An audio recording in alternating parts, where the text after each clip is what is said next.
public's interest sits above the national interest. Because national interest here, for them, it does not mean national interest in terms of the interest of Kenya. The national interest here means their political interest. And for that matter, those are dangerous discussions that if those are strong institutions, someone should go to court for interpretation on what exactly it means. But now people are fearing going to court because you go to court. Remember, if you go to court as a civilian, you spend your own money. But the state has got Attorney General's office where it's funded by your own taxpayers' money to work against you. Can you imagine that somebody has your money to act against you when you go to court, while for you have to look for another money after paying taxes, and no one supports you? I've gone to court with 46 cases. That's why you don't see me in court anymore. When you do 46 in any country, there must be strong institutions. If there's no strong institutions, democracy cannot work. So one of the institutions is the institution of judiciary. The other one is the legislature, where MPs are. So you saw what happened in the Senate and National Assembly. It could only be something that at least shambolic. It was a terrible show. So people are thinking that justice could actually be seen in court, but you discover that justice was not seen in court. You saw the challenges of judges that had to excuse themselves, they didn't. Remember, even if the deputy president was saying that the judges were supposed to excuse themselves, that should be left in the onus of the judges to actually to make that decision. And we could see a lot of conflict of interest all over the place, but they could not be able to excuse themselves. They just made a decision. It was all bias. Also, what I want to say is that there was a need for the deputy president to go to the higher court in Supreme Court, even the Court of Appeal. But also we have discovered that the higher courts in Kenya are the graveyard, or if you like, the burial site for good decisions made in the lower courts. Remember the issue of the Finance Bill 2023, Finance Bill 2024. The House Levy. The lower court made a good decision that they were unconstitutional. But then the Supreme Court became the burial site of good decisions made at the lower court. And also remember that when you saw the picture taken by the president, taken by the current deputy president Kindiki, by other people, with the Chief Justice Martha Koome, before and then after the swearing in, it tells you that this is a plan which was planned somewhere else, that judiciary was just being used as a platform to execute it. So these people had decided what they wanted, so other instruments were just being used around. If you compare to what is happening in the United States at the moment, can you imagine a president who was a president before Trump is outside the government? Yes. The sitting president called Joe Biden, they are supporting a candidate called Kamala Harris, and she loses. And in no time, the president is declared, and people have moved on. And in the US, no one is discussing about the election. And she concedes the defeat and goes on. That's democracy. Now, imagine if William Ruto is running and decides, is the president as he is now, decides not to run, and then he supports a candidate, and then someone from outside government runs and wins, and the person, have you conceived such a thing happen in Kenya? So democracy cannot happen until we have what you call strong institutions. And why I'm trying to say this, there's a discussion ongoing which is very dangerous. Somebody has talked about national interest and public interest. Public interest. Yeah. And they're trying to say that national interest sits above public interest. That has been said by a lawyer who is the current deputy president. That one is a misnomer, because public interest is where the sovereign power is, the people. The sovereign power belongs to the people. Yeah. So if the public interest is with the people, then the public's interest sits above the national interest. Because national interest here, for them, it does not mean national interest in terms of the interest of Kenya. The national interest here means their political interest. And for that matter, those are dangerous discussions that if those are strong institutions, someone should go to court for interpretation on what exactly it means. But now people are fearing going to court because you go to court. Remember, if you go to court as a civilian, you spend your own money. But the state has got Attorney General's office where it's funded by your own taxpayers' money to work against you. Can you imagine that somebody has your money to act against you when you go to court, while for you have to look for another money after paying taxes, and no one supports you? I've gone to court with 46 cases. That's why you don't see me in court anymore. When you do 46 cases, each case average 500,000 shillings, and you are not being funded by the state. Yet the state will bring for you 8 lawyers to litigate against you, being funded by the state. So Gachagua's lawyers, who paid the lawyers? It's Gachagua, isn't it? Yeah. But who pays the lawyers? William Ruto. It was Attorney General. Have you ever seen Attorney General appearing in court in person? For the first time during the Deputy President case, you saw Attorney General appearing in person, plus a former Attorney General in court. Defense. When you have the sitting Attorney General with all the Attorney General lawyers together, panel lawyers, plus former Attorney Generals defending against you in court, how many chances do you have? Has so limited. So even money is the issue, because you have to finance, you have to get the good lawyers, you have to put money. So how much money do you have to fight with the government that can take you up to Supreme Court with all these variety of lawyers, and you are just a single individual? So when I saw myself seeing all these court cases, I didn't go to court because I knew the outcome was predetermined. I told people, for Gachagua is over. The good thing is that he can only fight his name in court to clear the burden of impeachment, but he was impeached. I saw yesterday you went ahead to even withdraw the cases that he had filed at the Court of Appeal. Yeah. Does that mean that he has conceded the defeat and he won't continue fighting no more to maybe free his name from these accusations that were brought against him, and that he can be free even to run in the year 2027 or in the near future for another elective position? For him to run for election in 2027 or in the near future, he has to get the court declare that he was wrongfully dismissed. In the what we call in legal, fight the burden of impeachment. You know, you are impeached, but there's a burden of impeachment. Just like when you divorce, there's what we call burden of divorce. Are you going to have your kids? Can you see them? Isn't it? So you have been divorced, but you also want to get some right to see your kids. You also want to get rights to stay with them. You have to get the rights to be the one who has custody of them. But divorce has taken place. So like now, he has been impeached. He needs to know, can he run again? Can he get benefits? For example, now you see, if you are impeached, you do not get your retirement benefits. You cannot run for office, isn't it? You have don't get security the way other people have. Now, Kalonzo Musyoka has got a chase car because he was a vice president before. Raila Odinga has got all security apparatus because he was a prime minister before. So for him, he cannot get all that. He has to. He cannot even get an office of a former deputy president. Remember, Uhuru Kenyatta is sitting in the office of former president. He has a full office, which is paid by the state. Raila Odinga has an office paid for as a former prime minister. Kalonzo Musyoka has a full office as former vice president. Him being impeached, he doesn't get that. He just becomes a former deputy president impeached. Without any benefit. No benefit, no nothing, even medical, nothing. He has to pay for his own medical normal citizen. As a normal citizen. So for that matter, that he needs to fight. But of course, if he withdraws them without following them, it means a circumstance. But also this could be a political move. Maybe he called William Ruto and he told William Ruto, please, let's not take this war, because no, Gachagua has made his wealth not from hard work. You know, in Kenya, we don't have Elon Musk, someone who discovered Twitter. We don't have Trump, who has Trump Towers. All these politicians are thieves. And because they are thieves, what happens is that if they are fighting against another thief, the thief who has power will finish him. So maybe he has been told, withdraw these cases so that we can allow you to leave. Remember what he said he was leaving hospital in Karen? Let me leave. Let me have peace. Let me have peace. Let me have peace. Maybe you have been told you'll have your peace, but under the following conditions. Withdraw these cases. Keep quiet. It will go even to just go to church, pray. Can you say Hail Mary? and our father, and keep quiet. So maybe this is a move. I do not understand. I'm still looking to interpret why he has withdrawn the cases.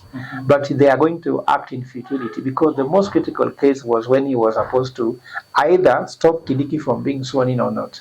Now we have a deputy president, and there are not two. There's only one. And William Ruto has outmaneuvered him in court, has outmaneuvered him in the Senate, has outmaneuvered him in the National Assembly. Where can he go? Nowhere. Now, the question I have is in regards also to the validity of Kithure Kindiki being sworn in as a deputy president. Yeah. According to the IEBC and the Constitution of the Republic of Kenya, yeah, Kithure Kindiki was supposed to leave office as a CS of Interior 3 months ago, prior to the current being nomination that he was given. So, what should we say in regards to Ruto and the administration? Now, let's say the whole executive following the constitution and adhering to the written rules that should be followed for one to take up a role of being a deputy president. First of all, I want to say the process is not followed due course of the law, because there are so many things which are missing there. One is that he was supposed to be a member of a political party for at least 3 months. He wasn't. And also, you cannot nominate a state officer to the office of the deputy president. That the court needed to declare. They did not make that determination. Thirdly, there was a role of IBC, according to the constitution. The role of IBC was supposed to want to declare vacancy, isn't it? Yeah. And that was not adhered to. Yeah. So what we know is that the might is right. Mark my words. Between the might is right. The one with the power and money has his way, and the ones without power and money remains just a victim. So because of that, it was not done. Then also, if you have to look at it this way, deputy president should be elected. Now, when it comes to now nominating, people are saying, is it deputy president appointed? Is it deputy president nominated? Is it deputy president designate? Is it deputy president elect? Is it those terms simply show you there's something wrong? Because to become a deputy president, when Gachagua became deputy president, he was deputy president elect. Then he became deputy president what? Sworn in office, isn't it? William Ruto was president elect, then he became president. So why is this not passing through elect, then becoming sworn in? Nominated, designate, these are just terms which came out with and they were cooked. So judiciary was not in good taste here. In fact, judiciary fell at its lowest with the swearing in of Kindiki. Forget about even impeachment of Gachagua. The Kindiki swearing in raises more questions than answers. Kenyans are tired of going to court because we have gone to court, my brother. Until now, you ask yourself, should I not just focus on how I can put bread on the table? And that's why I told people, I have left activism and I joined leadership. So I'm going to be a leader, talking to people about what they need to do to go forward, than spending time on stopping somebody who is doing the wrong thing. Because we've tried. Kenyans have now known that you can do anything. They will stop the finance bill. Some of the things we said should not be charged in taxes are still being charged. The budget that they passed never changed. How are they collecting the money if they didn't pass the finance bill that was to allow them to collect the money to finance the budget the way it was done? So I think that even Gachagua has just said, okay, let it be. I'm sure he's telling them, now let's forget about court, let's go to the public opinion. So the public court is now judging. How do you think the public thinks? The public thinks that Gachagua was wrongfully removed from office, isn't it? And he actually was being challenged by being Senate and the Parliament was given money. And then also the same money could have found its route into the judiciary, isn't it? And then people are sworn in. So after that being done, we are now waiting and saying, okay, after doing everything you've done to get Kindiki to the office, are Kenyans going to get what they want? Because the president said, now I have a deputy who will support me. I have a whole professor who can advise me. So is the economy going to turn around? isn't it? Are we going to reduce the cost of living? Are we going to get Kenyans access healthcare? Are we going to get Kenyans' education system improved? Because if you want to do this at all costs, so what next? If you go to your father and tell your father, I want this woman, then your father tells you, we don't marry from this clan normally. Then you say that, Father, for me to be happy and to have good children and to progress in life, give me this woman. So your father goes on his way to break the bank to get you that woman. Then your father looks at you and say, are you happy now? Isn't it? Where are the children? And where is the progress? Because last time you are staying in a one bedroom, you are still in one bedroom, isn't it? You are supposed to have children, months are passing, isn't it? We are seeing nothing. And then before you used to come here and have COVID parents and laugh, now when you come, you are scratching your hair. So then the challenge comes back. You know, those Kenyans are now waiting. Kindiki has been sworn on 1st of November. Today we are on 7th of November. When are we seeing products? What is the value advice from a professor as opposed to what they say, villager, whom Yachaga was called? So these are the questions that the state has to be followed. And the president now is saying that he'll do much better because he has a better deputy president. And in God we trust, the rest being evidence. So we just want to have evidence of this transformation which has taken place. But the judiciary system is in question. I don't even think it is worth going to an election with this kind of Supreme Court, because the president of the Supreme Court was the one swearing in Kindiki. Did she look at the irregularities and the illegalities that were there, or they legalize illegalities and regularize the irregularities so that Kindiki can be president, deputy president? So literally, even Kenyans, their eyes are open to the constitution more than the judiciary. Kenyans know, yes. Kenyans know, because law is not something like rocket. When it's written in a certain article that IBC needs to declare this, and when they were reading, you know, when they were swearing in Kindiki, they said that they skipped something. They just said the president can nominate, but they didn't talk about how the vacancy is created. You know, before you nominate, they skip the process. How is the vacancy created? If a member of parliament is dead, his death does not declare vacancy. The IBC must be able to declare that vacancy. That's why you're seeing, for example, there's an election which will take place in Ogolla. It's not taking place. Has IBC declared the vacancy? No. Not yet. If you go to Malindi, there's some MCS who died. There's still no vacancy. That's how the only one is vying. People are just saying they are going to vie, but there's no vacancy yet. As Linda Jami wanted to amend the Constitution of Kenya, we wrote a letter. I have a letter in my locker here. We wrote a letter to IBC to accept our signatures. They said they cannot accept the signatures because there are no commissioners in office, isn't it? Yes. Now, IBC do not have commissioners. Who removed them from office? The sitting president, isn't it? Yeah. Therefore, IBC does not exist as an entity that can execute anything. It's just a name. But the most painful thing is, IB still receives the same budget they normally receive every year, yet they cannot execute any function.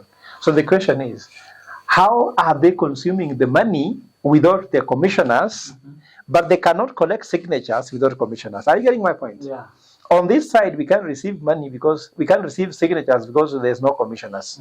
But on this other side, we can receive money even if there are no commissioners.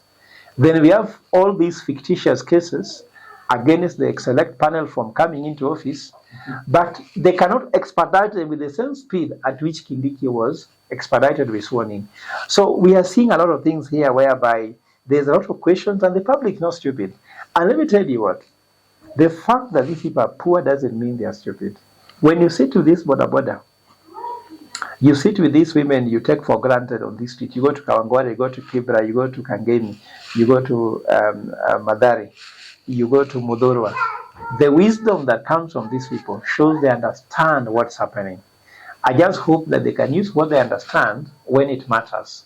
And when it matters, when the government comes back to them asking for their vote. Another question that I have, apart from the IEBC, let's look at Raila Amolo Odinga and his agreement with President William Ruto.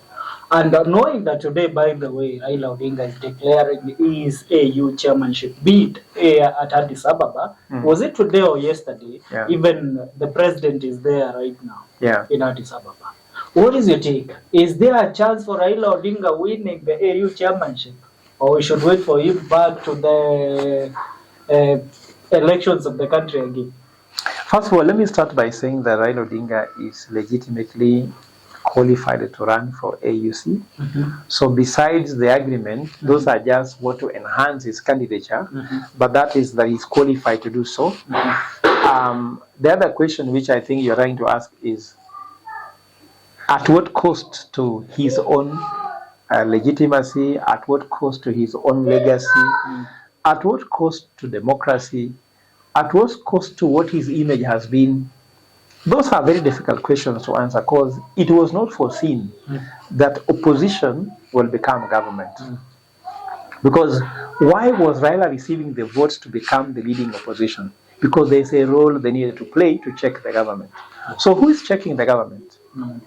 During the impeachment of Gachagua, who checked the government?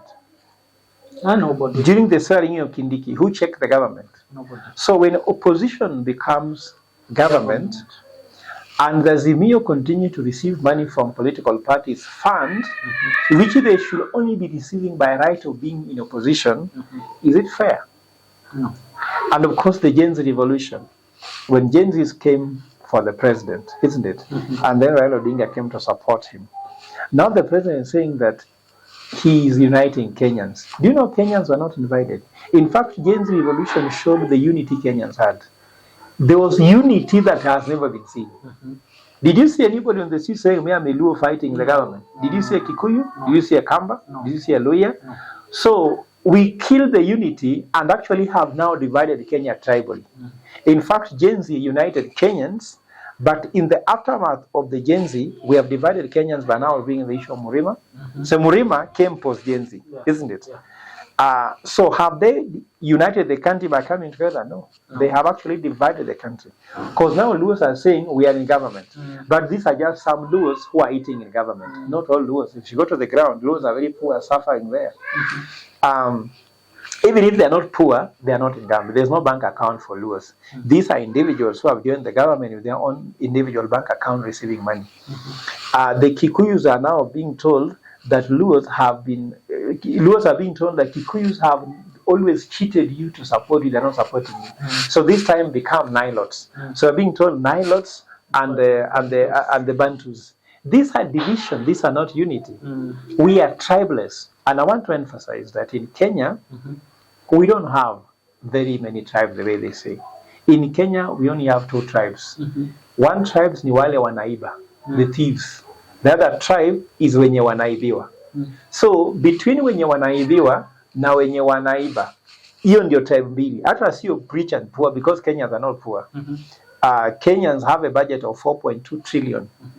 Kenyans are hardworking, they're industrious, they're intelligent, they are very talented, they are gifted, and they are also knowledgeable and highly educated. They cannot be poor. We have people with PhDs who have no jobs, isn't it? Is that person poor? To get a PhD, it costs money, isn't it? To get a master's, it costs money. To get a degree, it costs money. Then the people who have no degrees are the ones who are in government. Like in parliament, more than 2/3 of MP of parliament either have fake papers, isn't it? Or they have no degree. Even governors, almost 1/3 of them don't have the papers. But they're the ones making noise now, making decisions on eating. So Kenyans, we just have wale wanatuibia. Anawele tunaibiwa. That's what I'm telling you.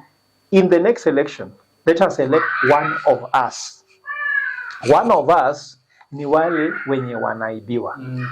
Now let us not elect one of them. And one of them ni wenye wanaiba. Waende nyumbani. If we make that transition, we shall be having a very different discussion in 2027. So very different discussion. Because in Kenya, the problem of Kenya is one. Economics problem. And the economic problem is overspending by the government and corruption. When you get somebody to lower the government expenditure and reduce corruption, There'll be free primary education, free education from primary to university. There will be free healthcare in the country. And also people will be able to spend within their means. So there'll be no high cost of living. People can afford life. That's what happened in Singapore. But if you look here, we have the most expensive president to maintain in the world. William Ruto is the most expensive president. Yes, to maintain. Secondly, he is the highest paid president in the world. Yet we have the least paid people in the world in Kenya. It cannot be that we have the most paid president, the most expensive president, yet we are the poorest people, begging every now and then. And it is good for emphasis to be put in case. I've heard the Economic Council headed by David Ndii saying, and that's why the president picked the conversation, that taxation to GDP in Kenya is 16%. They want to push it to 27%, isn't it? But that should not be capped, taxation to GDP. We should be capping this. Government expenditure to GDP should be capped, so that as a head of state, you know the maximum you can spend to allow more money to go development. I don't even like by saying that when you borrow money, you should borrow for development. I don't know what proportion. No, we should just cap the county executive expenditure from every county. This is the maximum you can spend as expenditure. So then every other money must go development. If you spend more, you should be arrested and should be actually taken to court and be prosecuted as a county executive, isn't it? Even if you go to national executive the same way. But here in Kenya, let's say Nairobi County receives 15 billion shillings a year.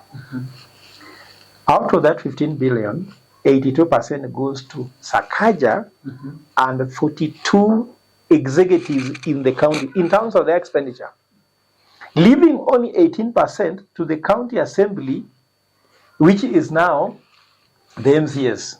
The rest of the Kenyans in Nairobi remains, if you wash their tire, you get money.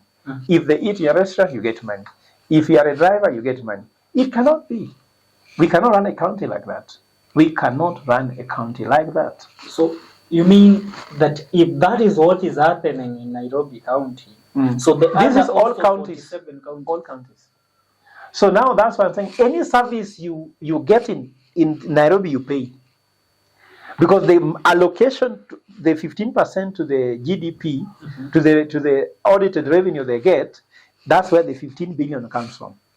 Now, if you want to consume parking, what do? You pay. Water, you pay. Parking, you pay. Tell me any service you get for free because 15 billion shillings come from the national government to the county. Tell me. Go to Nyandarua, go to Nyeri, go to Murang'a, go to Siaya, go to Mombasa, go to Kwale. Nothing. So we are having 42 people who are enjoying that money. So when they talk about devolution was to get money to the 42 executives in every county. The rest of us, we just watch. So either you go and you compromise yourself and walk around them, then you earn some money. But if you stand on your principle as a Kenyan, you stand hungry on the road on your own. So we cannot have this. I'm trying to say that there must be economic transformation in Kenya where we cap how much executives from the county government to national government. I don't even like these things of personalizing the issue of, oh, Ruto must go. That's not a conversation. If Ruto goes and the thief comes in and does the same thing. So we should have institutional structures and systems which are strong so that with not a very good president, you succeed. You know, when you have a good president with good institutional structures, systems, and frameworks, the good president performs much better. If you have not so good president, the systems cannot allow them. When Trump became rogue in the first term, he didn't want to leave office. The system told him, no way, you are going home. And he accepted and went home and said, I did it my way. He went home. Now he is coming back with the sense